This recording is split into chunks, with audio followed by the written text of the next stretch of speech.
In this video, we'll be looking at Chapter 11, Section A on experimental probability. Let's consider two statements here. The first is the Huskies will probably beat the Rams, and it is unlikely to rain. In both cases, we really don't know the outcome for certain, but we're using terminology here that indicates the likelihood or chance of something happening. We can translate this into mathematical terms by assigning a percentage to the likelihood of an event. For example, if we assigned a 0% chance, then the event is certain to not occur, or the event will not occur. On the other hand, if we assign a 100% probability, the event is certain to occur.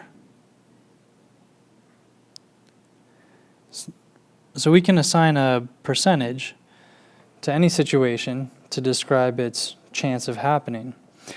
But we often actually don't use percentages. Instead, we use numbers between 0 and 1, because really percentages, when converted to decimals, are between 0 and 1. So an event that will not occur is given a chance of 0, whereas an event that is certain to occur is given a chance of 1. Now, these probabilities are determined using either experimentation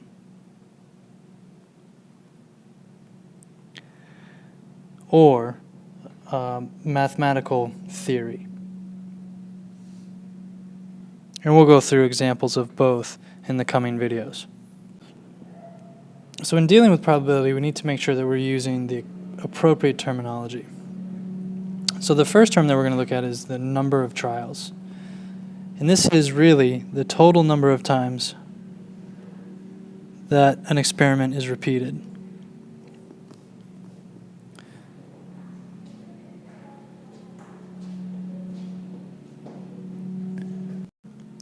The outcomes are the different possible results.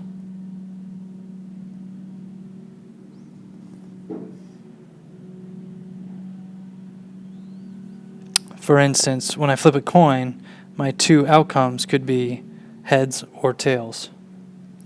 Frequency of a particular outcome is the number of times that it occurs.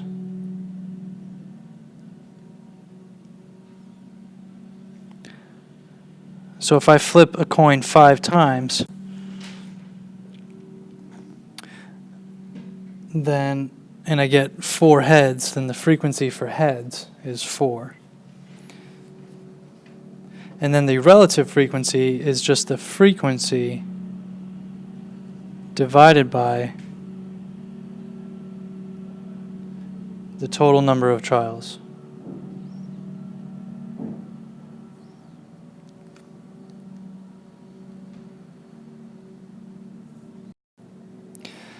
When we calculate the relative frequency for an experimental probability, the estimated experimental probability is equal to the relative frequency. So let's look at an example. Let's say we toss a tin can 250 times, and it lands on its end 37 times.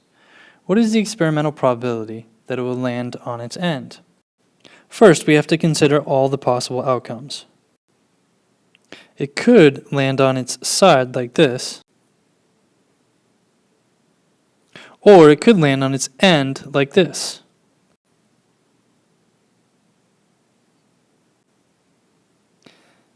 Now we know that it landed on its end 37 times, and we can find the frequency of this outcome by we can find the relative frequency by dividing 37 by the total number of trials, which is 250, and that gets us a relative frequency of 0.148. Now remember that the probability, or the experimental probability, which we write using this notation, is equal to the relative frequency. So the experimental probability, which we represent with a capital P, and then in parentheses we put the outcome, which in this case is landing on the end, equals 0.148. And we can quickly find the experimental probability of landing on its side because there's only one other possible outcome, and that's simply found by subtracting 0.148 from 1.